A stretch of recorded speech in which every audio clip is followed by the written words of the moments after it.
Bismillah,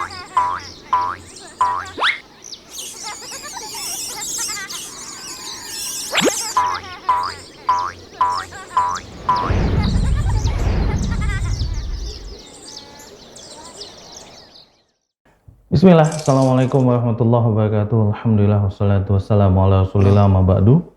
Pemirsa Arsyad TV dimanapun Anda berada, puji dan syukur kita kepada Allah Subhanahu wa Ta'ala karena atas limpahan nikmat, karunia taufik dan hidayah, kita semua bisa berkumpul lagi hari ini di stasiun televisi kebanggaan kita bersama, Arsyad TV, saluran dakwah keluarga Islami.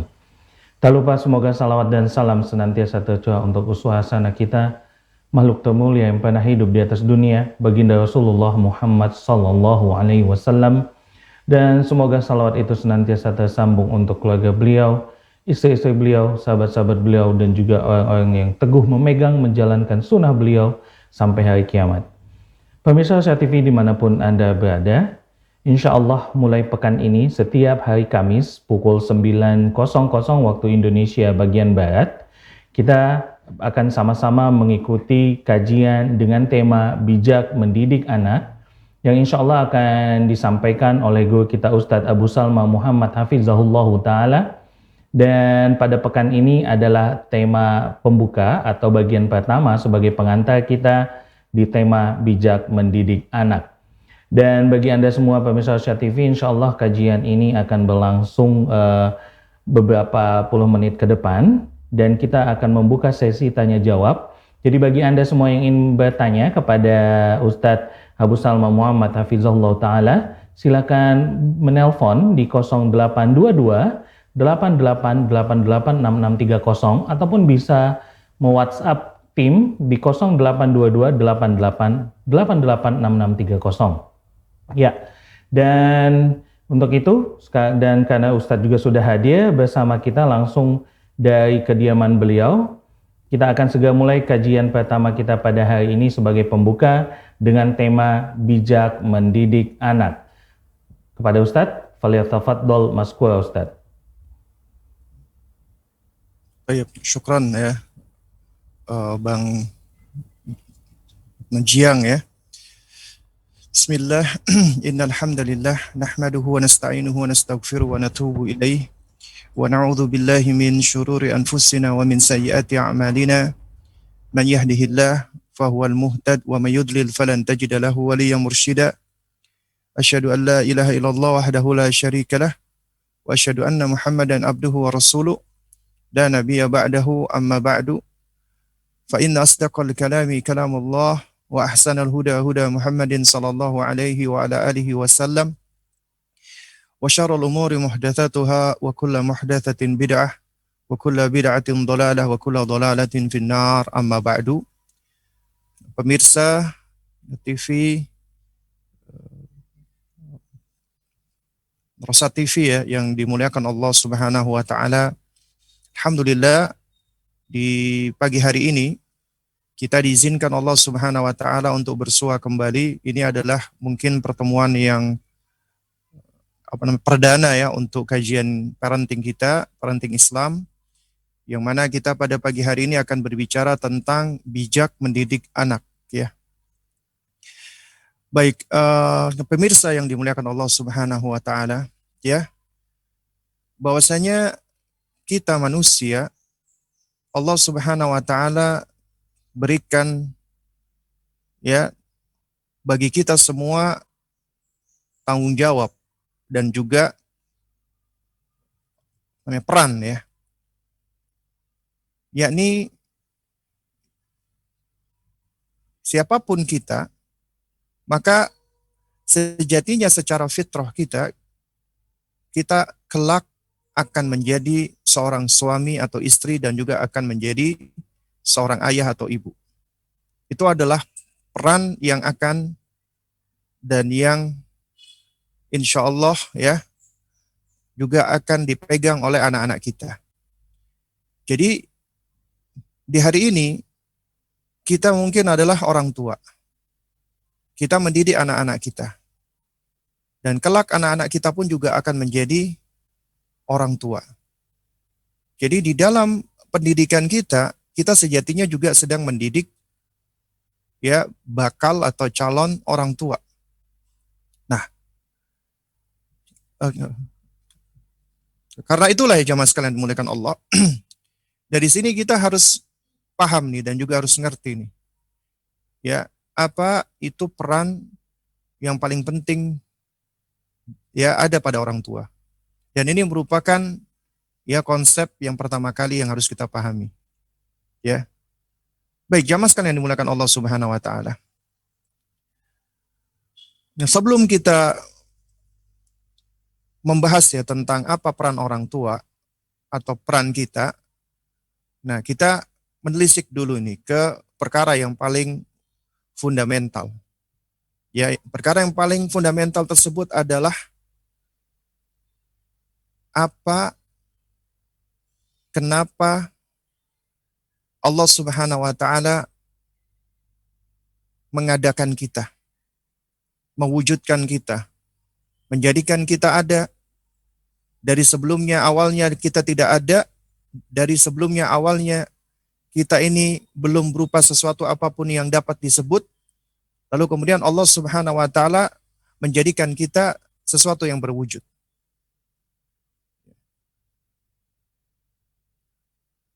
Dan alhamdulillah kita patut bersyukur kepada Allah Azza wa Jalla. Allah Rabb kita yang maha pemurah, Allah Azza wa Jalla jelaskan berkenaan dengan apa tujuan keberadaan kita. Allah ciptakan kita. Ya, Allah wujudkan kita di muka bumi ini. Dan ini adalah sesuatu yang tidak setiap manusia mampu menjawabnya. Yaitu dari mana kita berasal. Kemudian sedang apa kita di dunia ini. Untuk apa kita berada di dunia ini. Dan hendak kemana kita melangkah. Ini adalah 3 pertanyaan yang banyak manusia tidak mampu menjawabnya. Ya, yaitu dari mana kita berasal, untuk apa kita berada di sini, dan hendak kemana kita. Alhamdulillah, Allah Subhanahu wa taala karuniakan kepada kita hidayah taufik. Kita berada di dalam Islam dan kita tahu ya bahwasanya keberadaan kita di muka bumi ini adalah bukan untuk suatu yang tidak ada gunanya, bukan untuk suatu kesia-siaan, karena Allah Subhanahu wa taala ketika menciptakan langit dan bumi dan apa yang ada di dalamnya tidaklah untuk laibin, tidaklah untuk bermain-main saja. Ya. Tapi ada tujuan yang paling mendasar. Apa itu? Tujuannya tidak lain dan tidak bukan adalah dalam rangka untuk beribadah kepada Allah. Kita mengibadahi Allah Subhanahu wa taala. Mewujudkan peribadatan kepada Allah. Mentauhidkan Allah Subhanahu wa taala. Dan ini adalah pondasi, fundamen yang perlu kita pahami. Jadi, ya keberadaan kita di muka bumi ini, tujuan kita ada di muka bumi ini tidak lain dan tidak bukan adalah dalam rangka untuk beribadah kepada Allah Subhanahu wa taala. Nanti di pertemuan kita berikutnya ya kita akan lebih mendalam membahas tentang masalah ibadah ini. Nah, lalu kemudian jamaah sekalian yang dimuliakan Allah Subhanahu wa taala. Allah begitu maha adil dan maha baik. Ya, meskipun kita semua itu diperintahkan Allah Azza wa Jalla untuk beribadah kepadanya, dan Allah Subhanahu wa taala berikan kita panduan berupa perintah dan larangan, ya. Sebagaimana Allah Subhanahu wa taala firmankan ya, ayahsabul insanu ayyutraka suda, apakah manusia mengira mereka akan dibiarkan begitu saja? Al-Hafidz Ibnu Katsir rahimahullahu taala menukilkan ucapan Al-Imam Muhammad Idris Asy-Syafi'i rahimahullah ketika menafsirkan ayat ini. Ayyutraka suda, ditinggalkan begitu saja, ay alla yunha wa la yu'mar. Apakah mereka mengira, manusia mengira setelah mereka diciptakan mereka tidak diberikan perintah dan larangan? Perintah dan larangan dari Allah ini adalah ujian bagi kita, sekaligus karunia. Kenapa? Karena segala perintah Allah pasti akan menghantarkan kepada kebaikan, kemaslahatan. Dan segala larangan dari Allah pasti akan menghantarkan kepada kejelekan, keburukan, kesengsaraan. Allah menginginkan kebaikan bagi kita. Dan Allah tidak menginginkan keburukan dan kesengsaraan bagi kita. Karena yang Allah Subhanahu wa taala berikan kita larangan dan perintah.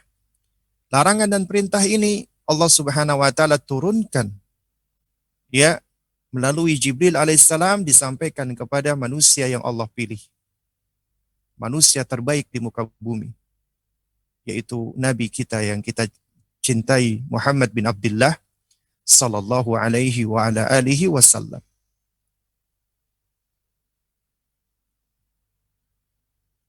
Dan di antara kebaikan Allah Subhanahu wa taala pula ya jamaah sekalian, Allah ketika memberikan kepada kita taklif, beban, syariat agar kita melaksanakan syariat, itu tidak Allah berikan dengan serta-merta.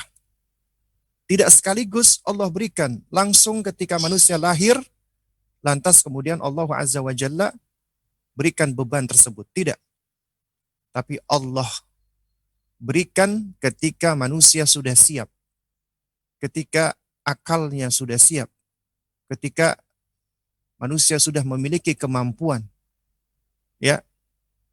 Maka Allah jadikan manusia itu mukallaf. Yaitu ketika manusia sudah dewasa atau sudah balik. Ini menunjukkan kebaikan Allah Subhanahu wa taala. Artinya anak-anak itu sejatinya belum diberikan beban taklif syariat. Makanya ketika mereka bermaksiat, mereka belum berdosa. Karena apa? Karena perkembangan kognisi atau perkembangan akal mereka belum sempurna.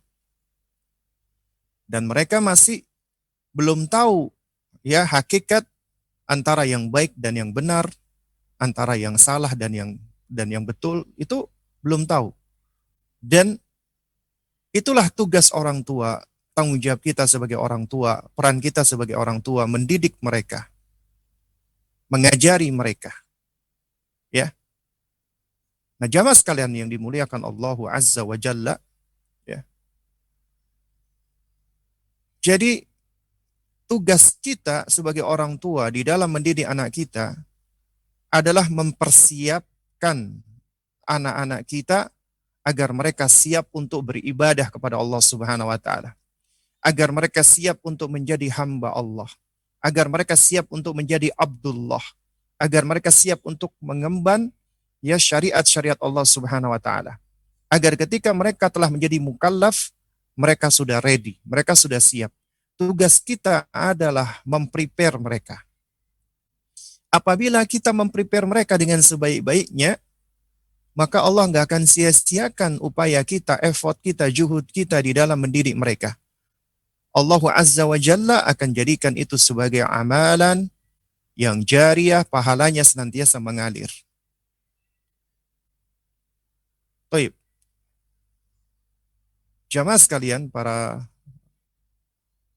pemirsa yang dimuliakan Allah Subhanahu wa taala. Jika kita perhatikan ya, berarti peran kita sebagai orang tua ya terhadap anak-anak kita itu sebenarnya banyak.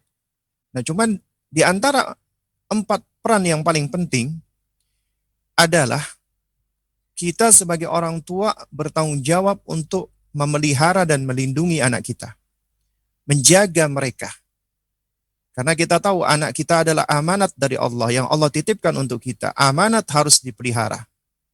Amanat haruslah dijaga. Tidak boleh disia-siakan. Ya. Dan amanat dari Allah Subhanahu wa taala tidak boleh diabaikan. Ya. Karena ya mengabaikan amanat dari Allah Subhanahu wa taala adalah termasuk perbuatan, mohon maaf, berkhianat. Ya. Jadi bagian dari khianat ya. kepada Allah Subhanahu wa taala.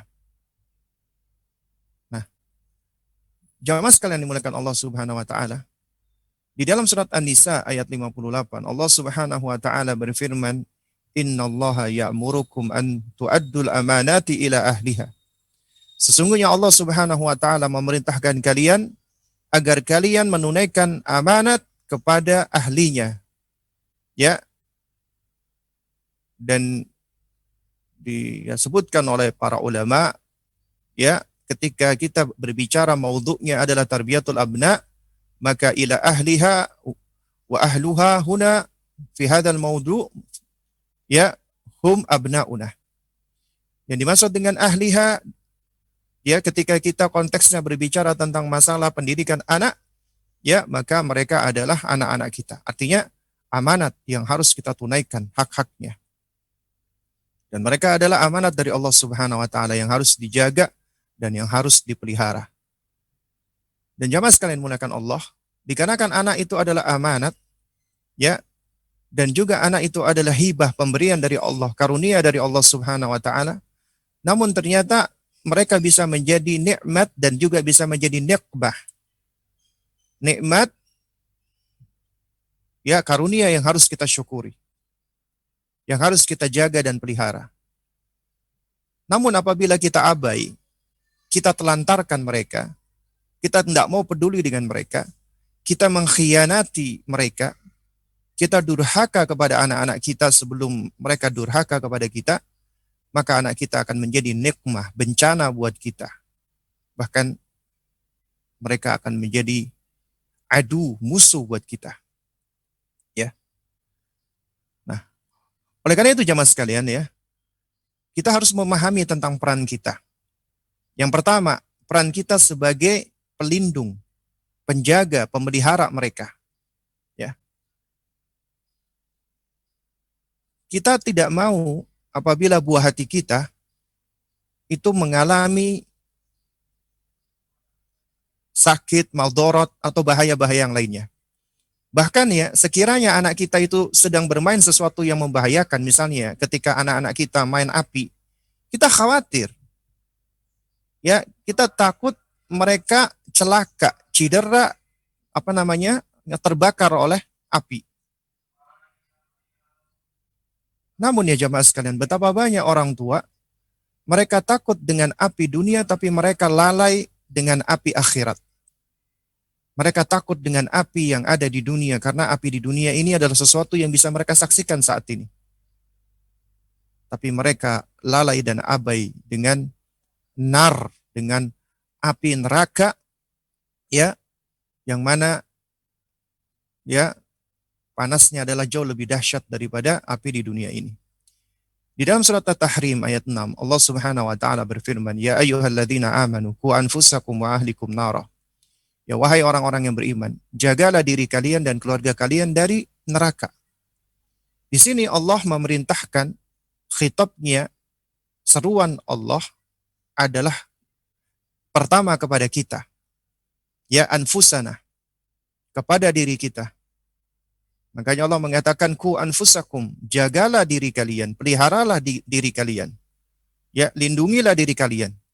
Karena yang namanya, ya, penjagaan dan perlindungan pertama kali harus dimulai dari diri kita.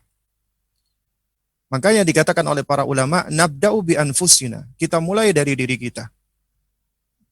Ya, karena suatu hal yang nyaris mustahil, ya, apabila kita hendak memelihara dan menjaga orang lain, tapi kita lalai dan abai dengan diri kita.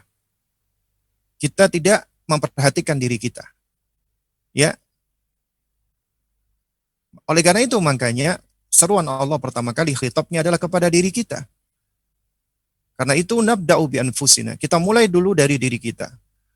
Untuk memulai dari diri kita agar kita bisa selamat dari siksa neraka, maka ini membutuhkan ilmu. Kita perlu belajar, perlu menuntut ilmu. Dan ilmu yang paling penting, yang paling urgent harus kita ketahui adalah ilmu yang dapat menjadi penyebab kita selamat dari siksa Allah dan mendapatkan ridha Allah Subhanahu wa taala. Itu ilmu yang paling bermanfaat. Itu ilmu Quran dan Sunnah. Kemudian kita amalkan ilmu tersebut, kita praktekkan ilmu tersebut. Karena ilmu nggak bermanfaat apabila tidak diamalkan. Karena yang Allah hisab bukan ilmu, amal yang akan Allah hisab. Tapi amal yang tidak berangkat di atas ilmu, amalan yang percuma sia-sia. Ya, meskipun kita bermiliar-miliar mengamalkan suatu amalan tapi tanpa ada landasan ilmunya, maka percuma sia-sia. Inilah orang-orang yang dhalin, orang-orang yang tersesat. Semangat beramal tapi tanpa diiringi ilmu. Sementara di sisi lain, ya, orang-orang yang hanya mengumpulkan, mengoleksi ilmu, menjadikan sekedar wacana saja, ya, tapi tidak diamalkan, maka percuma. Ilmunya nggak memberikan manfaat. Bahkan dia mendapatkan kemurkaan oleh Allah Subhanahu wa taala, al-maghdubi alaihim. Kenapa?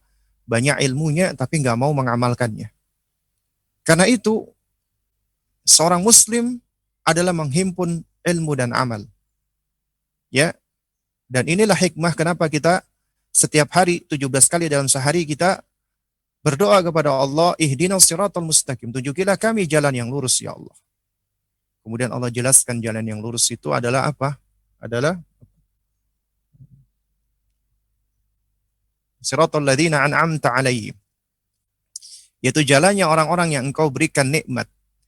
Siapa yang Allah berikan nikmat yang paling besar? Tidak lain dan tidak bukan adalah mereka para anbiya, para nabi dan rasul, wasiddiqin, dan orang-orang yang lurus, yang jujur, wasyuhada, orang-orang yang syahid, ya, dan orang-orang yang salihin, orang-orang yang saleh. Karena ya, para nabi dan rasul, para siddiqin, syuhada dan salihin, mereka adalah orang-orang yang mendapatkan hidayah ilmu dan amal. Makanya kita pun berdoa minta kepada Allah, ghairil maghdubi alaihim waladdallin, bukan jalannya orang yang dimurkai Allah dan juga bukan jalannya orang-orang yang tersesat. Dari sini para ulama menerangkan ada dua macam hidayah, hidayatu ilal ilmi wa hidayatu ilal amali.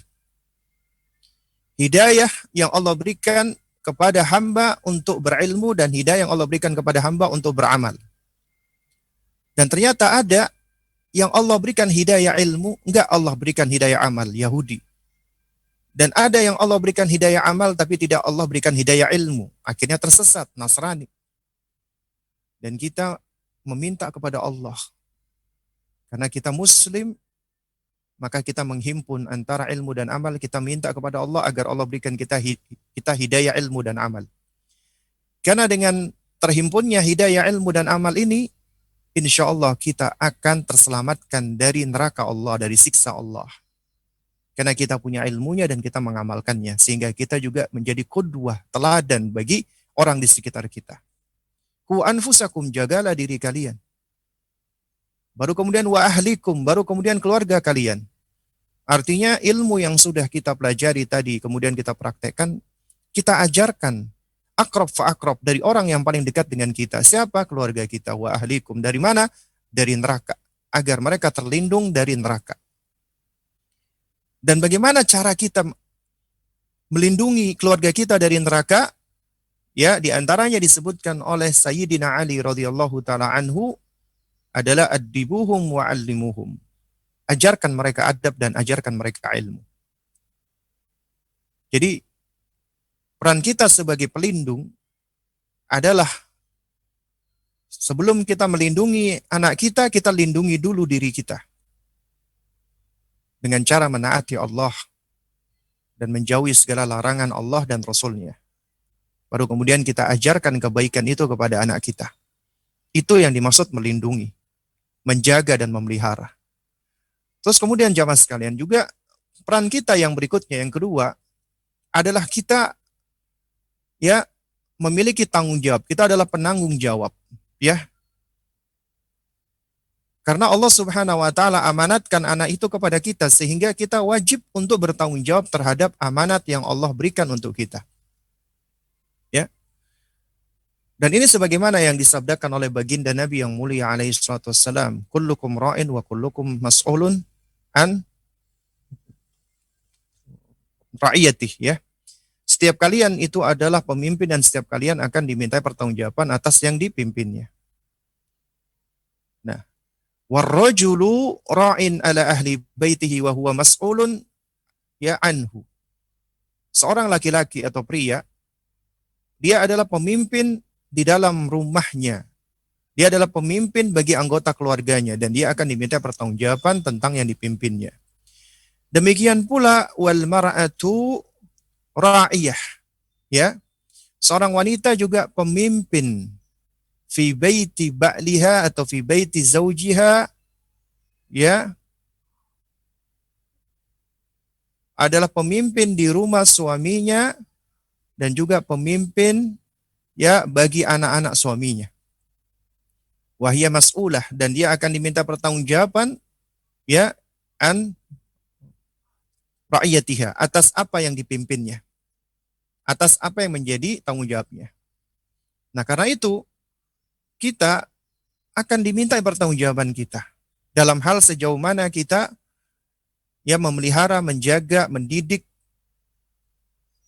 orang-orang yang berada di bawah tanggungan kita. Ya. Dan ya, yang perlu kita pahami bersama ya jamaah sekalian dimuliakan Allah Subhanahu wa taala. Ya. Baginda Nabi yang mulia alaihi wassalam, ya. Beliau ya bersabda, kafa bil mar'i itsman an yudayyi'a man yaqut. Cukuplah seseorang itu dikatakan berdosa apabila dia menyia-nyiakan orang yang menjadi tanggungannya, ya, yang menjadi bagian dari tanggung jawabnya, dia sia-siakan, dia abaikan. Lalu kemudian juga jamaah sekalian, peran kita yang ketiga adalah sebagai pendidik.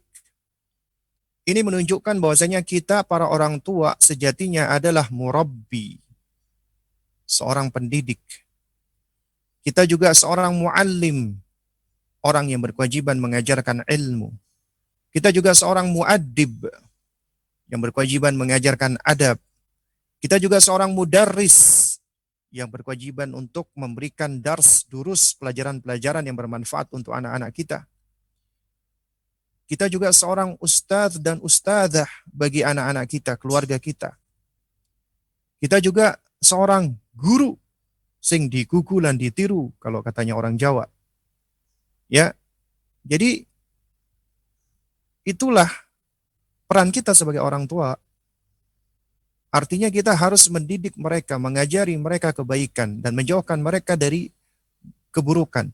Kita memberikan kepada anak-anak kita nasihat-nasihat mau'idhah. Kita memberikan kepada anak kita yaitu perintah-perintah kepada kebaikan dan larangan-larangan dari keburukan.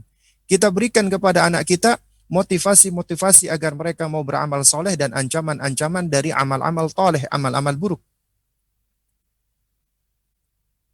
Bukankah Allah juga ya subhanahu wa ta'ala itu memberikan perintah kepada Nabi kita yang mulia alaihi salatu wassalam, ya, agar Nabi kita bisa menjadi pendidik yang baik di dalam hal ibadah. Wa'mur ahlaka bis salati wastabir 'alaiha. Dan perintahkanlah keluargamu wahai Muhammad untuk melaksanakan salat dan sabar di dalam mengerjakannya. Lalu kemudian peran yang keempat, ya.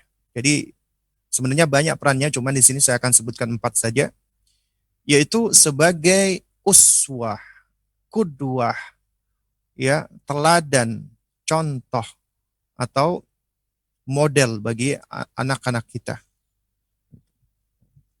Role model bagi anak-anak kita. Ya. Dan jamaah sekalian dimuliakan Allah, anak-anak kita sejatinya ya, mereka memiliki perkembangan indera. Nanti di sesi-sesi berikutnya akan kita bahas. Ya.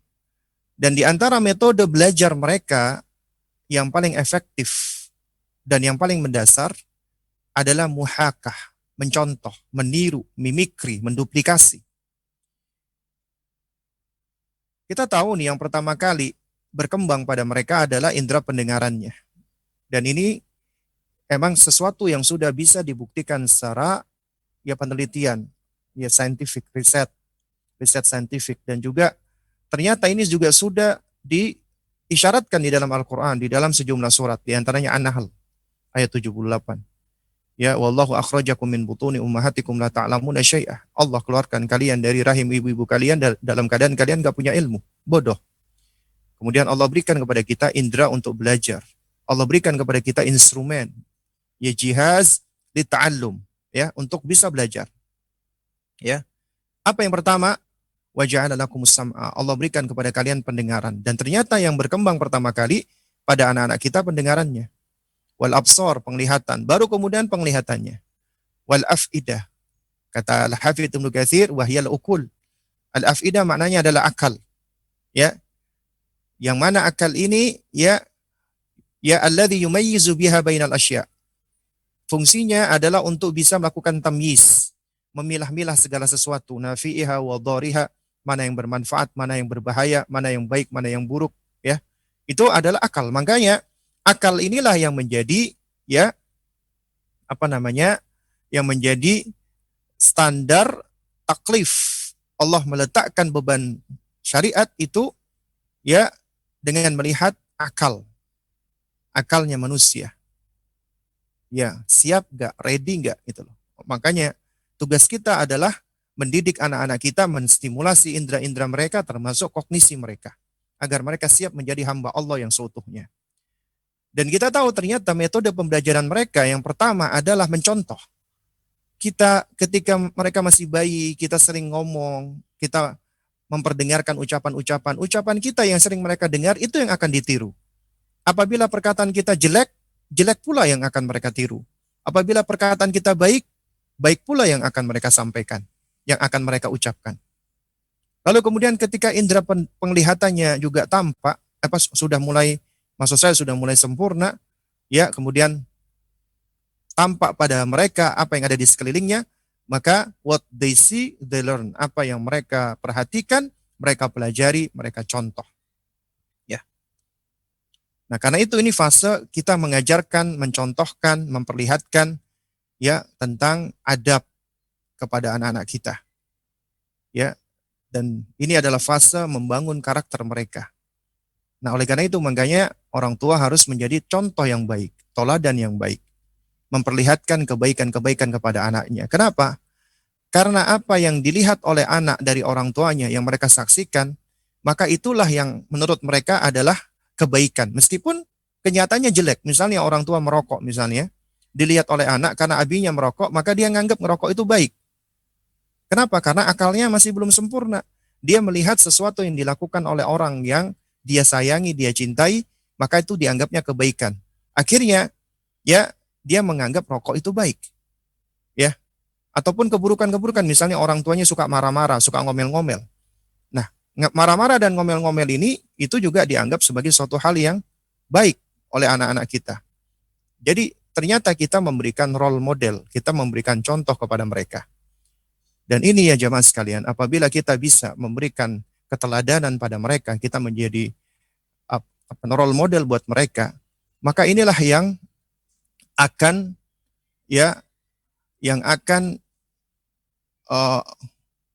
mengalirkan pundi-pundi pahala untuk kita. Kenapa? Karena baginda Nabi yang mulia alaihi salatu wassalam, ya, beliau bersabda, man dalla ala khairin falahu mithlu ajri fa'ilihi. Siapa yang menunjuki kepada kebaikan, maka dia akan mendapatkan pahala sebagai pahala orang yang mengerjakannya.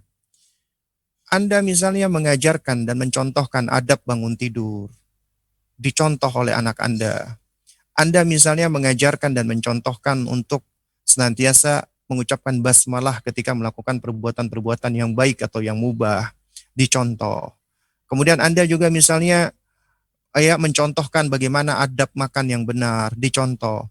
Setiap kali anak itu mempraktekannya, apa yang dia contoh dari Anda, maka Anda akan mendapatkan bulir-bulir pahala, gitu loh. Pahala akan senantiasa mengalir. Ya, coba kalau misalnya ya mereka mengamalkannya mulai dari usia 3 tahun, 4 tahun sampai mereka nanti meninggal dunia. Setiap kali mereka praktekkan, jangan dikira pahalanya nggak sampai. Bulir-bulir pahalanya tidak akan sampai kepada kita.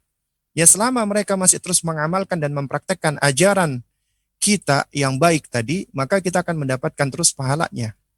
Ya, Oleh karena itu ya jamaah, wahai para orang tua, ya, lantas bagaimana apabila kita mengajarkan mereka, ya misalnya, ya Al-Quran dan surat Al-Fatihah, yang mana surat ini adalah surat yang senantiasa bolak-balik dibaca ketika anak kita sholat. Yang mengajarkan adalah siapa? Kita, orang tuanya. Maka setiap kali anak kita membacanya, setiap kali anak kita sholat, maka jangan dikira kita nggak mendapatkan pahala. Dan memang ya jemaah, kita kadang-kadang sebagai manusia kita cenderung ya memiliki perspektif pandang pola pandang itu secara materi. Ya, artinya seperti apa? Kita lebih cenderung untuk mengejar sesuatu yang kasat mata, yang bisa dilihat oleh mata kita. Contoh misalnya ada pembagian beras. Wah, langsung manusia itu pada berkumpul, berbaris. Ya, kemudian ada pembagian uang. Wah, itu apalagi. Ya, tapi ketika Allah janjikan pahala yang berlimpah, banyak yang lalai, lupa. Kenapa? Karena itu sesuatu yang ya menurut pandangan manusia ya itu adalah sesuatu yang abstrak, tidak bisa di indera saat ini. Tapi ini adalah suatu hal yang merupakan janji dari Allah. Dan apa yang Allah balas, apa yang Allah berikan itu adalah lebih baik daripada apa yang ada di dunia ini. Makanya wal akhiratu khairun wa abqa. Ya, apa yang ada di akhirat itu jauh lebih baik dan jauh lebih langgeng, lebih ya abqa, lebih kekal. Nah, jadi jamaah sekalian dimuliakan Allah, seharusnya kita menjadi orang tua itu berbahagia. Kita bergembira. Kita senang. Kenapa? Karena kita sedang berinvestasi yang investasinya itu adalah investasi nyaris abadi. Kenapa demikian? Karena misalnya contoh, Anda mengajarkan satu kebaikan saja, mengajarkan surat Al-Fatihah, diamalkan oleh anak Anda, dipraktekkan oleh dirinya, sampai dia meninggal dunia. Kemudian dia ajarkan lagi kepada anaknya, diajarkan lagi kepada cucunya, diajarkan lagi kepada cicitnya. Maka ilmu yang dia dapatkan, yang dia pelajari ini, itu akan senantiasa bermanfaat dan mengalirkan pahala untuk yang mengajarkannya, yang menunjukkannya, yang mencontohkannya. Dan ini adalah kebaikan Allah Subhanahu wa taala. Ya, khususnya untuk para pendidik. Pendidik-pendidik yang mendidik kepada kebaikan dan para orang tua ya, yang berilmu, yang mengajarkan kebaikan. Ya. Nah, demikian pula ini ngerinya dan bahayanya apabila yang kita ajarkan adalah keburukan atau kejelekan atau kesyirikan atau kebid'ahan. Waliyadzubillah. Karena setiap kali anak kita itu mengikuti kejelekan kita, jangan dikira kita nggak mendapatkan ya dosanya. Ya, kita juga akan mendapatkan dosanya. Karena ketika Nabi SAW mengatakan ya man sanna fil islami sunnatan hasanah, siapa yang mencontohkan di dalam ya Islam ini sunnah yang baik, maka baginya ya pahala. Dan pahala orang yang mengikutinya tanpa mengurangi pahala tersebut. Dan juga demikian man sanna sunnatan sayyi'ah, siapa yang mencontohkan contoh atau perbuatan-perbuatan yang jelek, kemudian diikuti perbuatan jelek itu, maka baginya wizrun, baginya dosa. Ya, dan dosa orang yang mengikutinya, mencontohnya tanpa menguranginya. Ya. Nah, jadi jamaah sekalian dimuliakan Allah, inilah pentingnya kita untuk bisa menjadi contoh yang baik buat orang tua kita. Dan ini bagian dari bijak, hikmah. Nanti insya Allah di pertemuan kita berikutnya kita akan jelaskan apa yang dimaksud dengan bijak atau hikmah. Karena kita masih berbicara ya bagian pengantar, muqaddimah. Ya, jadi inilah peran kita, tanggung jawab kita sebagai orang tua yang harus kita pahami, ya. Dan bagaimana anak-anak kita itu memiliki pengaruh yang besar. Kita berpengaruh besar kepada anak-anak kita dan anak-anak kita pun juga ya memiliki pengaruh untuk kita gitu loh. Ya. Sehingga apabila orang tua dan anak itu saling melaksanakan tanggung jawabnya, ya, saling menunaikan haknya masing-masing, maka insya Allah Allah Subhanahu wa taala akan jadikan orang tua dan anak ini ya itu ya bisa menjadi sarana ya yang dapat memudahkan ya orang tua dan anak ini melangkah menuju ke surganya Allah Subhanahu wa taala. Ya. Baik, Bang Jiang, mungkin ini ya yang bisa disampaikan untuk kesempatan kita di pagi hari ini ya, dikarenakan kita memang sampai pukul 9.45 ya, dan ini kayaknya sudah lewat ya. Mungkin kita bisa melanjutkan ke sesi berikutnya, yaitu jika ada pertanyaan. Baik, waktu dan tempat saya serahkan kembali kepada ya Bang Jiang ya, selaku pembawa acara kita pada pagi hari ini. Baik. Ya. Baik Ustadz, jazakallahu khairan, barakallahu fikum Ustadz atas mukaddimah di tema bijak mendidik anak yang insya Allah akan tayang setiap hari Kamis pada pukul 9.00 waktu Indonesia bagian Barat sampai dengan pukul 10.30 waktu Indonesia bagian Barat. Dan Bapak Ibu pemirsa Asia TV sekalian, kita akan buka sesi tanya jawab. Silakan untuk yang ingin bertanya bisa lewat line telepon di 0822 88886630. Kami ulangi, bisa telepon ataupun WhatsApp di 0822 88886630. Baik, ini kita sudah ada pertanyaan yang pertama, Ustadz, dari Ummu Fia. Assalamualaikum warahmatullahi wabarakatuh. Afwan Ustadz, tadi dikatakan bahwa pelajaran terbaik untuk anak adalah dengan memberi contoh. Ketika orang tua sudah memberikan contoh, misal sholat, tapi anak tetap males sholat, bagaimana orang tua harus bersikap? Anak-anak umur 8 tahun dan 6 tahun. Syukran Ustadz. Oh ya, afwan ya. Baik. Jamaah sekalian yang dimuliakan Allah, para pemirsa ya, Rosyad TV ya. Nah, nanti insya Allah di kesempatan berikutnya kita akan bahas nih tentang fase-fase perkembangan anak ya, dan di usia mana yang paling efektif ketika kita mentasmi mereka dan juga memberikan contoh. Anak usia 8 tahun adalah seharusnya anak yang sudah usia mumayyiz, tamyiz ya. Jadi usia tamyiz, mumayyiz itu melakukan pendekatannya berbeda dengan anak usia 6 tahun. Anak usia 6 tahun, 5 tahun, atau di bawah 7 tahun itu ya ini adalah fase di mana ketika kita memperlihatkan dan mencontohkan itu ya adalah fase yang masih efektif ya dibandingkan usia di atas 7 tahun. Bukan artinya di atas 7 tahun kita contohkan kebaikan tidak efektif sama sekali, bukan. Tetap efektif, tapi efektivitasnya adalah lebih besar ketika mereka masih tufulah di bawah 7 tahun. Karena di atas 7 tahun ini anak udah usia mumayyiz seharusnya. Dan pendekatan kita mendidik anak di atas usia 7 tahun ke atas itu beda. Beda, ya. Ini juga sebagaimana disebutkan di dalam sebuah quote ya.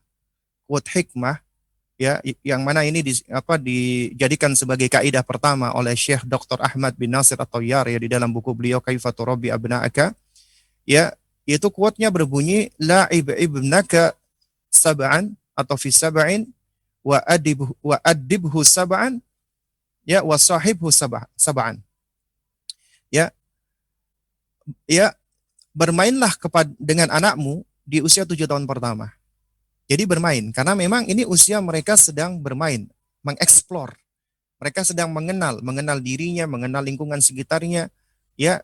Dan ketika dikatakan mengenal, mereka sejatinya saat itu sedang mengeksplor tentang karunia-karunia Allah yang ada pada dirinya, ya, anggota tubuhnya. Makanya di situ ada stimulasi motorik, ya, kemudian juga tentang indera-inderanya. Makanya di situ ada stimulasi sensorik karena sedang berkembang.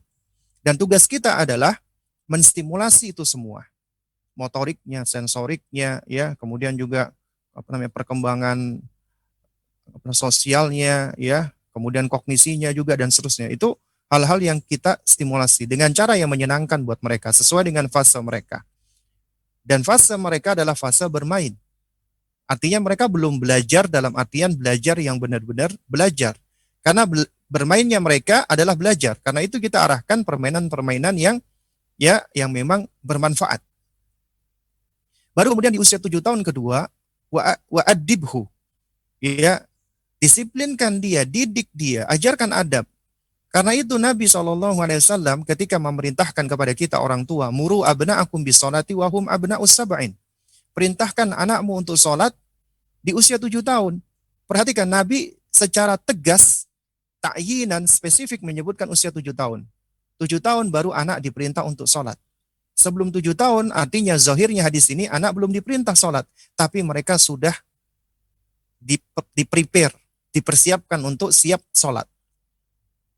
Dan untuk memprepare mereka sholat, ya, adalah kita memprepare hati mereka.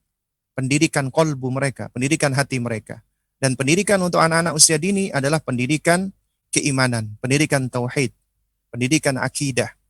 Karena itu sesuai dengan fitrah mereka. Ya.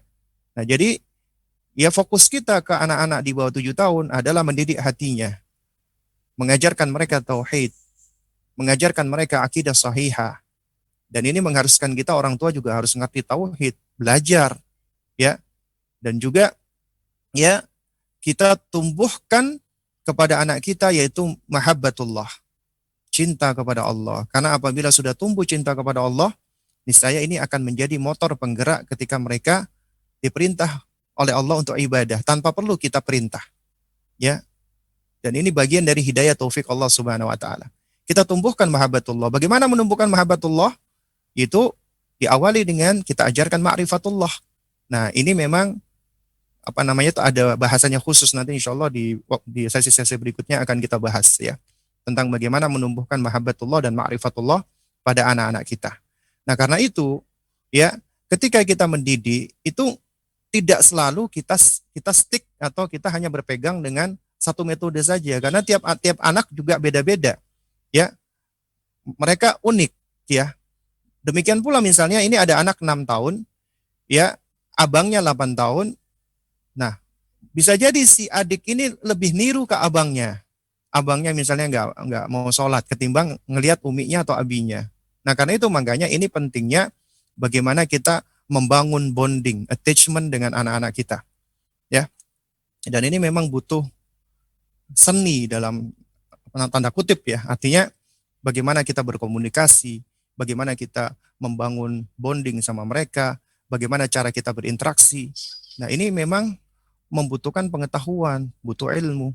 Dan alhamdulillah Rasulullah Shallallahu Alaihi Wasallam sebenarnya sudah memberikan contoh, ya. Rasulullah sudah memberikan kepada kita ya bentuk-bentuknya. Ya, tinggal kita mau mempelajarinya atau tidak dan kita mempraktekannya atau tidak. Ini yang seharusnya kita lakukan. Wallahu a'lam bishawab. Baik, jazakallahu khairan Ustadz atas jawabannya. Semoga ini bisa menjawab pertanyaan tadi dan ini kita ada penanya selanjutnya. Lewat line telepon ada Ummu Salsa di Kota Bogor. Assalamualaikum Ummu Salsa. Waalaikumsalam. Ya. Bagaimana kabarnya hari ini Sehat?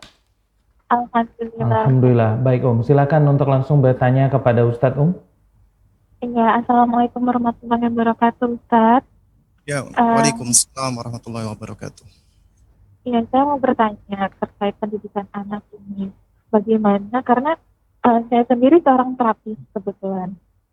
Tapi saya terapis untuk anak-anak berkebutuhan khusus. Gitu. Dan untuk anak-anak berkebutuhan khusus ini, dan kebetulan saya juga punya keponakan anak juga berkebutuhan khusus. Dan saya mau bertanya bagaimana untuk mendidik mereka, karena anak berkebutuhan khusus ini kan secara kognitif ada beberapa anak yang secara pemahaman itu masih kurang, bahkan masih dengan emosi dan tidak mengerti gitu, tidak memahami beberapa anak kebutuhan khusus seperti anak autistik misalnya atau beberapa anak lainnya yang gangguan dalam keterlambatan dalam kognitif. Nah, beberapa anak juga kalau dalam kasus itu anak-anak yang belum punya regulasi diri yang baik, belum bisa diarahkan, anak yang belum bisa mengerti tentang aturan dan lainnya, itu ada yang namanya kayak ditegasin, diberikan punishment atau diberikan nada tinggi untuk biar dia aware tentang hal yang tidak baik. Nah, itu gimana ya Ustaz? Sama tentang bagaimana kita bisa mendidik hatinya terkait ajaran tentang sholat, karena ada beberapa anak ya 9 tahun, mereka tidak sepemahaman itu tentang sholat. Apakah kita bisa mendidik mereka tentang sholat itu sudah ini juga? Atau ada konsekuensi itu untuk anak berkebutuhan khusus? Baik, itu saja Umu Salsa. Iya, itu aja. Baik, jazakillah khairan atas pertanyaannya. Silakan dijawab Ustadz. Ya, toyib. Barakallahu fik ya. Itu meskipun saya tadi berusaha untuk mencoba namanya mencermati pertanyaan ya, dikarenakan agak kurang jelas ya. Jadi agak agak muncul hilang ya. Oke, mungkin boleh Anda bantu Tapi Ustadz pertanyaannya? ya, boleh. Baik Ustadz, jadi ini tadi beliau, Umu Salsa ini adalah terapis dan beliau ini terapis untuk anak berkebutuhan khusus. Kurang lebih pertanyaan beliau adalah bagaimana tadi untuk menanamkan yang disampaikan oleh Ustadz kepada anak berkebutuhan khusus.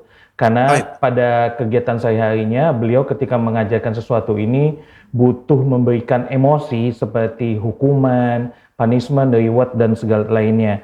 Kemudian termasuk untuk mengajarkan sholat, apakah memang ada kewajiban untuk mengajarkan sholat dengan mereka ini yang mungkin belum paham dikarenakan mereka berkebutuhan khusus, ataupun ada uzur lah, atau bagaimana Ustadz? Kurang lebih Baik. seperti itu pertanyaan Ustadz. Baik ya. Barakallahu fik ya. Jadi jamaah sekalian yang dimuliakan Allah Subhanahu wa taala ya. Nah, inilah ya bahasan kita sebenarnya tentang bab bijak ya, hikmah ya, yang nanti insyaallah akan kita bahas apa yang dimaksud dengan hikmah. Di antara maknanya adalah wad'u syai' fi mahallihi, meletakkan sesuatu pada tempatnya. Dan juga di antara konsep hikmah atau bijak di dalam mendidik anak adalah kita sebagai orang tua ini harus mura'atu ahwali al apa namanya mutarabbiin, atau kita harus memperhatikan nih, mengamati, mencermati kondisi anak didik kita. Ya. Nah, oleh karena itu makanya ya di dalam nasihat-nasihat yang disampaikan oleh Syekh Muhammad Bashir Muhammad Bashir apa namanya? Ini tuh apa namanya? Ibrahimi ya, Muhammad Bashir Al-Ibrahimi di dalam kitab Al-Athar ya, ketika beliau memberikan nasihat kepada para pendidik ya, khususnya pendidik Al-Qur'an, itu yang menarik adalah beliau sangat menganjurkan para pendidik-pendidik tersebut itu mengenal muyulul atfal. Ya, mengenal tentang kecenderungan-kecenderungan yang ada pada anak. Ya. Artinya karakteristik-karakteristik yang ada pada anak. Dan kita tahu ternyata muyulul atfal, karakteristik pada anak itu ya, itu ada yang sifatnya sesuatu yang umum. Artinya di usia anak ya antara rentang 2 sampai 7 tahun itu mereka punya karakter-karakter yang jamak, yang memang ya mayoritas anak-anak punya sifat-sifat seperti itu. Dan ini yang disebutkan oleh Syekh Dr. Ahmad bin Nasir At-Tayyar ya, tentang bagaimana sih karakteristik anak-anak tufulah. Yaitu disebutkan beliau ada 14. Tapi ternyata di situ ada anak-anak yang istimewa, yang unik. Ya, yang unik. Yang Allah Subhanahu wa taala ya itu berikan pada anak-anak ini suatu hal yang berbeda. Nah, sehingga dengan adanya perbedaan ini atau keunikan ini, keistimewaan ini, sehingga mereka membutuhkan adanya penanganan-penanganan khusus. Ya, adanya perlakuan-perlakuan khusus sesuai dengan kondisi dan kebutuhan mereka. Karena itu tentunya mohon maaf, ketika kita mendidik anak yang tunarungu itu beda dong sama anak-anak yang pendengarannya normal. Demikian pula anak-anak yang misalnya dia apa namanya tuna apa misalnya nggak bisa melihat ini, ya itu juga beda dong dengan anak-anak yang bisa melihat. Demikian pula anak yang tunagrahita, ya itu beda gitu loh. Anak-anak yang dari sisi perkembangan kognisi dan mentalnya mungkin lebih lambat dibandingkan sama yang lainnya, maka tentunya pendekatannya berbeda. Nah, oleh karena itu, ya ini suatu hal yang memang sudah diteliti, ya, dan suatu hal yang berangkat dari penelitian dan itu objektif ilmiah, maka ini adalah suatu hal yang tidak ada alasan bagi kita untuk menolaknya. Ya, jadi ketika kita melihat ya, misalnya konsep mumayyiz tamyiz. Konsep mumayyiz tamyiz ini kan ya sebagian ulama menyebutkan usia 7 tahun. Meskipun usia 7 tahun ini bukan standar anak dikatakan tamyiz. Karena kenapa? Karena ternyata ada anak yang sebelum 7 tahun sudah tamyiz. Ya. Jadi sebelum 7 tahun sudah punya sifat-sifat tamyiz. Ya, ini anak-anak yang biasanya yang pintar, yang cerdas ya. Dan kemudian ada anak-anak yang tamyiznya belakangan. Usia 8 tahun, 9 tahun kok masih belum tampak ini tanda-tanda tamyiz, tanda-tanda mumayyiz. Ya, dari kemampuan mereka ya dalam hal kognisi ya. Ya, karena ada sifat-sifat tamyiz di situ, mumayyiz yang belum ada. Ya. Nah, juga sama ya jamaah sekalian yang dimuliakan Allah Subhanahu wa taala. Ya, ketika kita melihat ada anak-anak usianya mungkin 14 tahun, ini usia 14 tahun adalah usia apa namanya? Kronologisnya. Artinya usianya dia dilihat dari bilangan hari dan tahun 14 tahun. Ya. Tapi ternyata usia kronologisnya dia itu tidak menunjukkan usia biologisnya dia. Apa maksudnya usia biologis? Jadi sebenarnya kan tubuhnya manusia itu bisa menunjukkan ya idealnya adalah sesuai dengan usia kronologis. Artinya ketika Anda usia 5 tahun itu bagaimana sih kondisi tubuh Anda, kulit Anda, saraf Anda, otot Anda, demikian pula ketika 15 tahun. Nah, itu sebenarnya ada usia biologis, ya. Nah, kemudian ada yang namanya usia mental, ya. Karena terkadang ada anak usia 14 tahun, tapi ternyata usia mentalnya seperti anak usia 4 tahun. Ada yang seperti ini. Dan ini real, nyata, fakta. Khususnya seperti yang terjadi pada sebagian penderita DS, Down syndrome. Dan memang Down syndrome itu memang macam-macam ya. Ada yang tingkatnya macam-macam.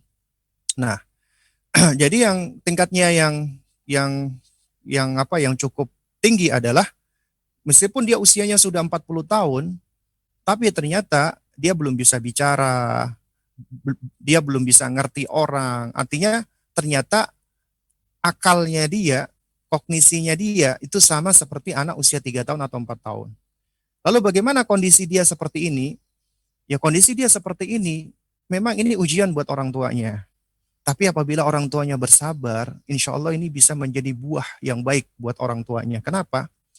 Karena Allah meletakkan taklif syariat itu kepada akal.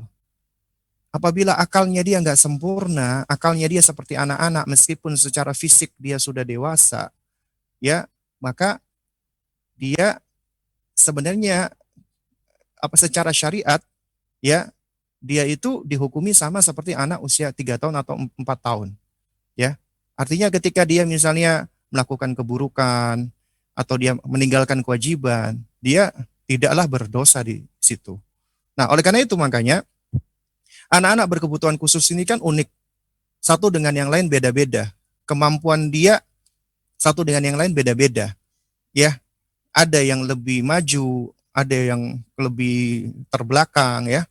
Nah, karena itu ini pentingnya orang tua dan tenaga pendidik termasuk terapis tadi harus ngerti agar dia bisa memberikan stimulasi yang tepat untuk anak-anak tersebut ya. Dan juga yang perlu kita pahami bersama, manusia apalagi yang akalnya belum berkembang sempurna menjadi tamyiz, biasanya mereka berada di atas fitrah. Umumnya mereka berada di atas fitrah. Hatinya itu biasanya tulus, bersih. Mereka biasa cenderung kepada kebaikan. Mereka tidak mengenal namanya kebohongan, dusta. Itu biasanya bersih hatinya. Anak-anak seperti ini itu biasanya masih terjaga fitrahnya. Sehingga ketika kita didik mereka, ya minimal untuk mereka ya mencintai penciptanya, ya meskipun mereka nggak bisa ngomong, kita ajarkan mereka, kita talkin mereka, alhamdulillah, ya alhamdulillah. Kamu sekarang sudah makan ya, kamu kenyang, alhamdulillah. Ajarkan mereka dari hal-hal yang sederhana, ya sesuai dengan perkembangan akal mereka gitu loh. Nah inilah hikmah, makanya kita diperintah untuk berbicara sesuai dengan tingkatan akal, ya orang-orang yang kita ajak bicara. Ya, nah jadi intinya adalah ketika kita hendak mendidik mereka, memberikan stimulasi kepada mereka, disesuaikan. Jadi harus disesuaikan dengan kondisi mereka, karena kondisi kondisi mereka ini beda-beda. Kondisi orang-orang yang berkebutuhan khusus ini tidak sama, sehingga kita harus bisa memberikan ya stimulasinya sesuai dengan kebutuhan pada masing-masingnya. Wallahu a'lam bishawab. Baik, jazakallahu khairan, barakallahu fikum Ustadz atas jawaban pertanyaannya. Semoga tadi bisa menjawab pertanyaan dari Ummu Salsa di Kota Bogor. Baik Ustadz, ini ada pertanyaan berikutnya Ustadz. Ini dari WhatsApp. Assalamualaikum Ustadz. Bagaimana kita bijak mendidik anak sementara waktu semasa kanak-kanak kita seringkali mendapat perlakuan yang tidak bijak dan peristiwa-peristiwa itu membekas saat menjadi orang tua, terulang lagi kepada anak-anaknya. Mohon nasihatnya Ustadz. Baik. Baik, jamaah sekalian menggunakan Allah ya. Ini mungkin yang saat ini lagi ngetren ya. Banyak disebut dengan inner child ya. Inner child. Jadi adanya luka-luka pengasuhan masa kecil kita yang masih terbawa kita hingga kita dewasa. Dan jamaah sekalian menggunakan Allah Subhanahu wa taala. Yang perlu kita ketahui bersama ya. Contohnya misalnya sang penanya. Penanya bertanya, ya, sekarang misalnya penanya menjadi orang tua. Tapi dia ternyata masih kecil, dia itu mengalami hal-hal buruk. Nah, pertanyaannya adalah ya, apakah hal-hal buruk yang dia alami, dia kepengen nggak sih hal tersebut berulang lagi untuk anak-anaknya? Tentunya orang tua nggak menginginkan hal tersebut. Meskipun kadang-kadang dikatakan tanpa sadar kita melakukan hal-hal seperti itu. Jadi gini aja mas sekalian dimuliakan Allah ya. Yang perlu kita pahami bersama ya kita sebagai manusia itu mesti memiliki yang namanya bagian dari kehidupan yang pahit ya, baik itu yang manis ataupun yang pahit ya. Dan ketika Anda belajar, Anda ngaji, Anda menuntut ilmu, alhamdulillah itu taufik dari Allah. Artinya Allah menginginkan kebaikan untuk Anda. Kenapa demikian? Karena memang Nabi yang mengatakan ya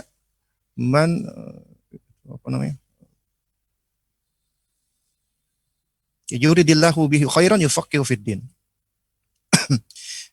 Siapa yang Allah kehendaki baginya kebaikan, maka Allah akan fakihkan dia tentang urusan agamanya. Di antaranya dia ya berusaha untuk belajar, karena belajar itu akan memperbaiki dirinya. Dan itu akan semakin menguatkan dia untuk mengetahui mana yang baik dan mana yang buruk. Dan itu juga akan semakin menguatkan konsepsi dirinya. Ya. Nah, ini taufik dari Allah, hidayah dari Allah, harus dijaga, harus dipelihara. Ya, dan ini adalah kunci bagi kita untuk membasuh luka-luka pengasuhan tadi gitu loh. Ya. Artinya ketika kita akan melakukan hal yang buruk, alhamdulillah dengan hidayah Allah berupa ilmu kita tahu ini itu adalah suatu hal yang buruk. Kita sudah belajar, tidak sepatutnya kita melakukan ini kepada anak kita, hal itu menyebabkan kita berhenti tidak melakukan keburukan tersebut. Kalau toh seandainya kita ya misalnya udah secara spontan misalnya kita melakukan keburukan kepada anak kita, ya, maka ingat Allah Ghafurur Rahim, Allah Maha Pengampun, Allah lagi Maha Pengasih, Maha Penyayang. Selama kita mau berubah, selama kita mau bertobat, mau kembali, Allah akan ampuni. Dan Nabi juga mengatakan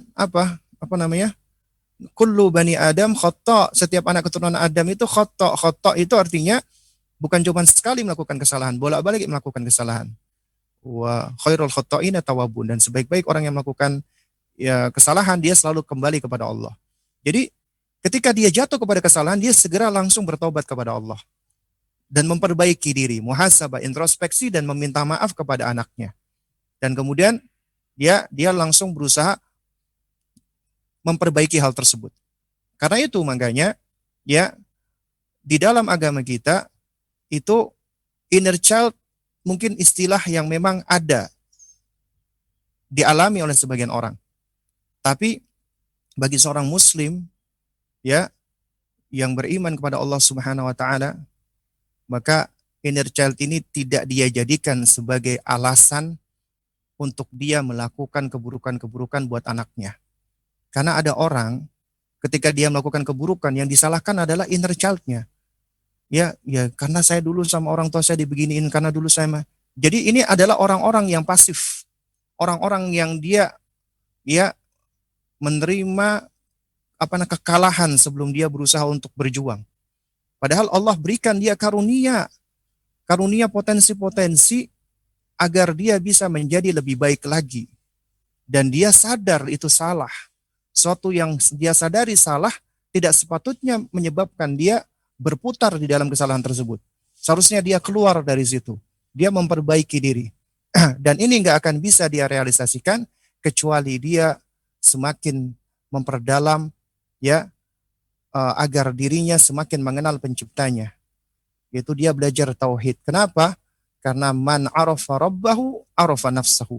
Siapa yang lebih mengenal Rabbnya, dia akan lebih mengenal dirinya. Karena ketika dia lebih mengenal Rabbnya, dia akan mencintai penciptanya Allah Subhanahu wa taala. Semakin dia mencintai Allah Azza wa Jalla, maka dirinya akan selalu berusaha untuk mencari ridha dan cinta dari penciptanya. Dan itu akan memperbaiki dan membangun karakter kita sebagai orang tua. Karena kalau kita langsung ya udah orang tua saya seperti ini adalah inner child, ini akan membangun lingkaran siklus siklus setan mungkin dikatakan. Ya, anak kita akan mengalami, kemudian dia akan melakukan hal yang sama kepada cucunya, akan dilakukan yang sama kepada cicitnya, dan ini nggak akan berhenti kecuali kita mau menggunting dan memutus inner child tersebut. Oleh karena itu nggak ada alasan. Demikian pula dalam hal birrul walidain, berbakti kepada orang tua. Karena ini suatu hal yang sering ditanyakan, Ustadz, orang tua saya dulu abai sama saya, nggak pernah ngurusin saya, nggak pernah begini. Ya, nah, apakah saya wajib berbakti kepada dirinya di hari dia tua saat ini? Wajib berbakti kepada dia, meskipun dulu dia abai kepada Anda. Dia tidak ngurusin Anda, berbuat jahat kepada Anda misalnya. Kemudian Anda udah dewasa, Anda sudah belajar, Anda sudah menuntut ilmu, Anda sudah ngaji, Anda mendapatkan hidayah dari Allah, taufik dari Allah, dan Anda tahu perintah untuk birrul walidain itu perintah Allah. Perintah Allah wajib kita dahulukan daripada kejengkelan diri, kemarahan diri, emosi diri, kesel diri. Nah, di situ letaknya perjuangan kita. Karena apa? Karena kita lebih mendahulukan perintah Allah. Dan bisa jadi dengan kita mendahulukan perintah Allah ini, itu akan membuahkan kebaikan. Karena Allah di dalam dua ayat itu mengatakan idfa billati hiya ahsan. Balaslah ya keburukan itu dengan kebaikan yang lebih baik. Kenapa? Karena itu nanti yang akan membuahkan kebaikan balasan dari Allah di akhirat dan juga dampak daripada ketika kita berbuat baik pada orang yang mungkin sebelumnya berbuat jahat pada kita. Bisa menjadi sebab dia mendapatkan hidayah. Dan ketika dia mendapatkan hidayah dengan sebab kita juga mendapatkan kebaikan yang berlimpah. Orang tua kita dapat hidayah misalnya. Itu juga kebaikan gitu loh. Karena perintah Allah untuk berbuat bakti kepada orang tua itu nggak ada kaitannya dengan orang tua itu harus berbuat baik dulu pada kita. Kalau kita nggak dapat hidayah, maka kita akan berbuat sama dengan orang tua kita. Dia berbuat jahat sama kita, akhirnya kita pun juga berbuat jahat sama mereka. Tapi Allah berikan hidayah kepada kita. Allah berikan taufik kepada kita. Pelihara dan jaga hidayah taufik tersebut. Ya. Dengan kita lebih mendahulukan perintah Allah untuk berbakti kepada orang tua. Ya. Nah, juga demikian apabila kita punya anak-anak kita ini mungkin sebelumnya kita lalai untuk mendidik mereka sehingga mereka sekarang menjadi anak-anak yang tidak kita harapkan ya, maksudnya kondisinya. Lalu kemudian kita dapat hidayah ini di usia anak kita yang sudah puluhan tahun saat ini, mungkin udah 25, 30 tapi nggak pernah sholat atau bahkan suka melakukan perbuatan maksiat. Ya, apa yang kita lakukan sebagai orang tua ketika melihat anak seperti ini? Ketika kita sudah ngaji, kita sudah belajar, ya, yang kita lakukan adalah kita bertaubat kepada Allah, minta maaf kepada Allah, agar Allah mengampuni dosa-dosa kita, karena keburukan anak kita memang nggak lepas sebab dari kita. Oleh karena itu kita harus melepaskan dulu tanggungan kita di hadapan Allah. Kita taubat dengan taubat sesungguh-sungguhnya. kita akui kesalahan kita, lalu kemudian kita berusaha memperbaikinya. Bagaimana caranya? Ya meskipun anak kita memperlakukan kita dengan keburukan, kita bersabar. Kita minta maaf dengan mereka. Meski mereka mau maafin atau tidak, tetap kita minta maaf sama mereka. Kita dekati mereka, kita dakwai mereka, kita ajak mereka kepada kebaikan, ya. Dan intinya adalah kita mendakwai mereka. Adapun mereka terima atau tidak terima, maka itu urusannya Allah Subhanahu wa taala. Yang penting kita berusaha. Belajar dari Nabi Nuh alaihissalam. Meskipun anaknya kafir, anaknya tidak mengimani Allah, tapi Nabi Nuh tidak berhenti-henti mengajak.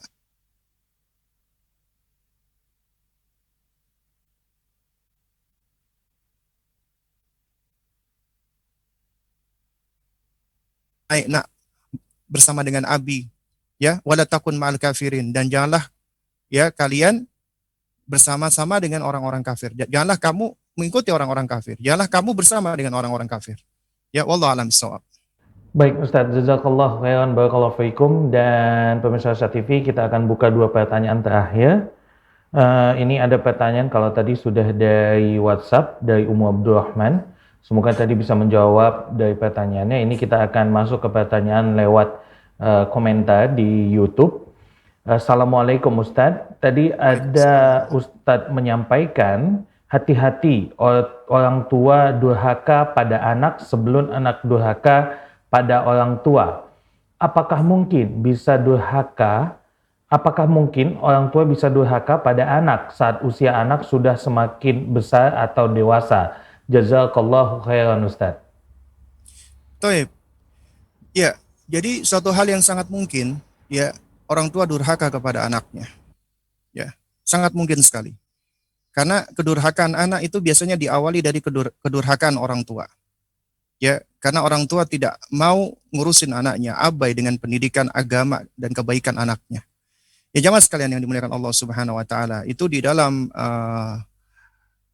kutayib atau buku ya yang ditulis oleh Syekh Abdul Salam As-Sulaiman hafizahullah berjudul Tarbiyatul Aulad fi Dhawil Kitabi wa Sunnah, dan buku ini alhamdulillah sudah kami terjemahkan dan juga sudah kami bahas ya, selesai ya oleh penulis ya. Buku ini juga ditakrid oleh Syekh Shalih Fauzan Al-Fauzan. Di dalam buku ini itu disebutkan oleh penulis ya kisah yakni tentang ada seorang laki-laki yang mendatangi Umar ibn Khattab. Ngapain dia mendatangi Umar? Yashku uquqa ibnihi. Ya, dia sedang mengadukan tentang kedurhakaan anaknya. Cerita dia tentang durhaka anaknya. Kemudian oleh Umar dipanggil anaknya ini. Ya, dipanggil anaknya. Lalu dikasih nasihat oleh Umar. Kemudian si anak ini dia bertanya kepada Umar, ya Amirul Mukminin, wahai Amirul Mukminin, ya, apakah seorang anak itu memiliki hak yang harus ditunaikan oleh abinya, oleh ayahnya? Kata Umar, iya. Ada dong haknya yang harus ditunaikan oleh orang tuanya, oleh bapaknya khususnya. Kemudian si anak ini bertanya, lantas apa itu ya Amirul Mukminin? Lalu Sayyiduna Umar radhiyallahu ta'ala anhu, beliau menyebutkan 3 di antaranya yang paling pokok. Ya, yaitu hak yang harus ditunaikan ayah kepada anaknya adalah pertama, an yantakiya ummahu. Hendaknya dia menyeleksi ibunya, mencarikan ibu yang soleha buat anaknya. Artinya sebelum dia menikah, sebelum dia punya anak, cari istri yang soleha, yang baik. Kenapa? Karena ya sesuai dengan sunnah kauniyah Allah, wanita yang soleha insya Allah akan melahirkan juga anak-anak yang soleh. Sesuai dengan sunnah kauniyah Allah. Ya. Lalu kemudian wa an yuhsina ismahu. Dan hendaknya dia memberikan nama yang baik kepada anaknya. Ya. Baru kemudian yang ketiga kata Umar, ya wa an yu'allimal Qur'an, dan mengajarkan kepada anaknya Al-Qur'an. Kemudian apa jawaban si anak ini? Ya Amirul Mukminin, ya walakin abi lam yaf'al dzalika syai'an. Wahai Amirul Mukminin, abiku enggak melakukan ketiga hal itu satupun. Ya. Ummi, ya, ibuku adalah Zanjiyatul lil Majus, adalah seorang wanita berkulit hitam, budaknya Majusi. Nggak tahu nasabnya, nggak tahu agamanya, nggak tahu perangainya, ya. Jadi intinya ibuku adalah seorang budaknya Majusi, ya. Wasammani Ju'al, aku dikasih nama Ju'al. Wallah alam ya, apa namanya maknanya apa Ju'al ini? Karena waktu saya cari di kamus juga nggak dapat ya. Jadi ini nama-nama yang mungkin jelek, mengandung makna jelek, ataupun juga yang nggak ada kandungan artinya. Padahal nasihatnya Umar adalah wa an yuhsina ismahu, yaitu diberi nama yang baik anaknya. Kemudian kata anak ini juga, ya wa abi la, apa namanya, dan ayahku juga apa, tidak mengajarkan aku sedikit pun, walaupun harfan minal Quran, walaupun hanya satu huruf dari Al-Quran.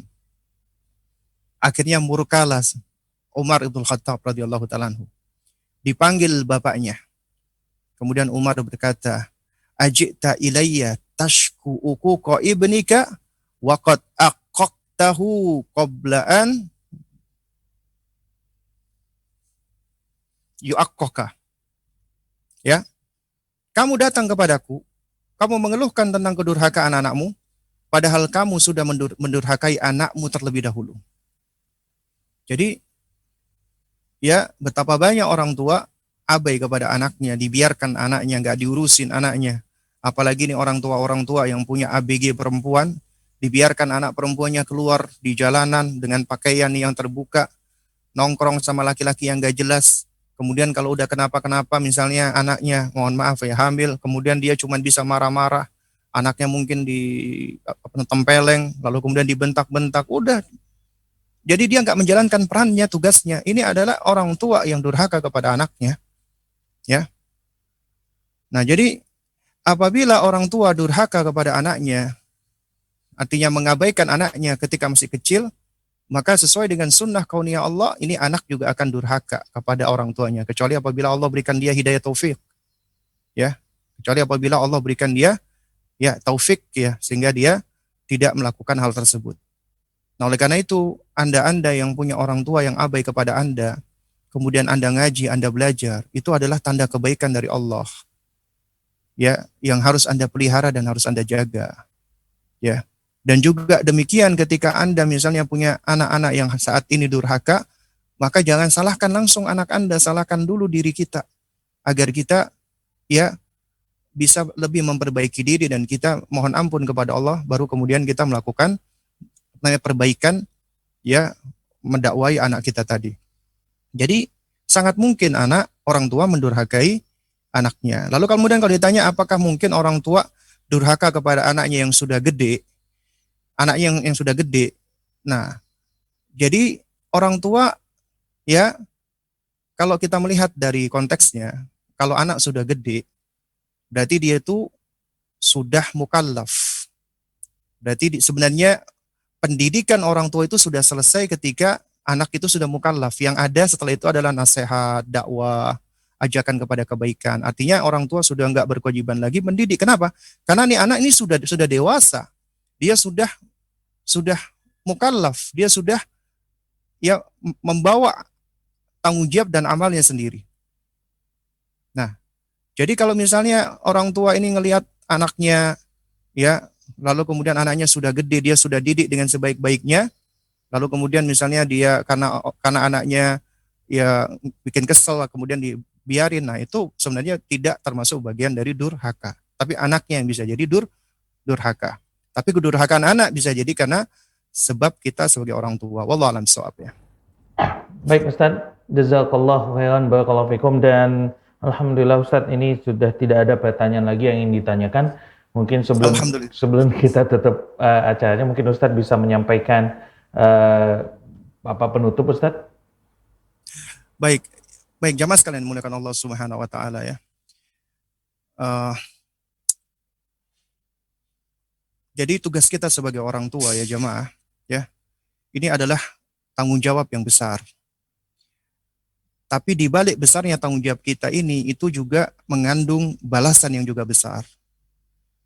Dan di balik kesulitan-kesulitan kita sebagai orang tua, lalu kemudian kita bersabar dengannya, ya, itu juga semakin kita sulit, balasan Allah akan juga semakin besar.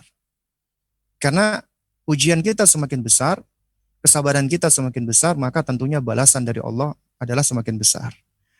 Nah, karena itu bagi Anda-Anda yang sedang diuji oleh Allah dengan berbagai macam kesulitan, misalnya anak Anda banyak, suami Anda tidak membantu Anda seakan-akan seorang diri, ingatlah Anda tidak seorang diri. Ya, ada Allah yang senantiasa ya selalu ada untuk menolong Anda, membantu Anda. Tinggal bagaimana diri kita itu bisa ya mendekatkan diri kita kepada Allah. Ingat, apabila seorang hamba dia memperbaiki hubungannya dengan penciptanya Allah Subhanahu wa taala, maka Allah akan membantu hubungannya, memudahkan hubungannya dengan makhluknya, dengan suaminya, dengan anak-anaknya. Dan ketika seorang ibu misalnya dia membangun hubungannya dengan Allah dengan begitu kuatnya, maka insya Allah segala ya kesulitan-kesulitan yang dia hadapi, dia akan mampu untuk menghadapinya. Kenapa? Karena hatinya sudah terikat dengan penciptanya Allah Subhanahu wa taala. Dan dengan kecintaannya kepada Allah itu menjadikan dia sosok yang kuat. Ya, karena dia yakin bahwasanya Allah Subhanahu wa taala tidak akan membebani seseorang melebihi daripada kapasitasnya. Dan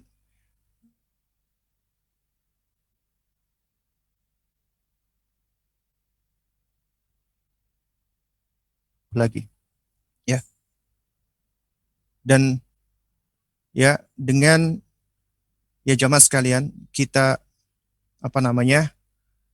berusaha untuk memperbaiki attachment kita, bonding kita dengan pencipta kita, maka kita pun akan dimudahkan untuk membangun bonding dan attachment kita dengan anak kita ataupun pasangan kita.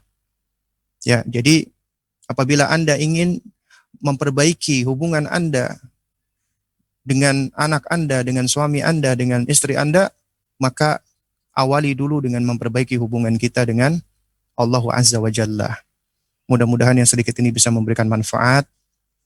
Yang hak datangnya dari Allah Azza wa Jalla, yang batil tentunya datangnya dari diri saya sendiri. Ya, baik, untuk penutup majelis ya, waktu dan tempat saya serahkan kembali kepada Bang Jiang.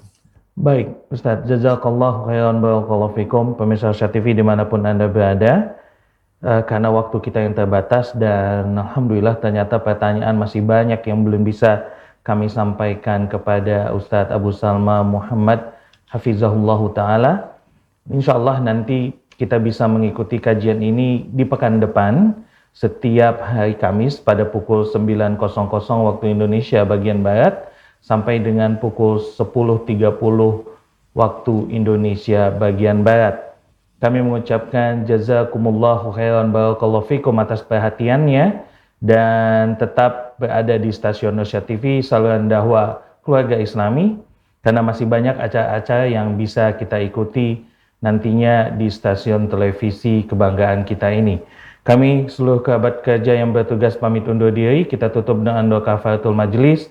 Subhanakallahumma wa bihamdika asyhadu an la ilaha illa anta astaghfiruka wa atubu ilaik. Assalamualaikum warahmatullahi wabarakatuh.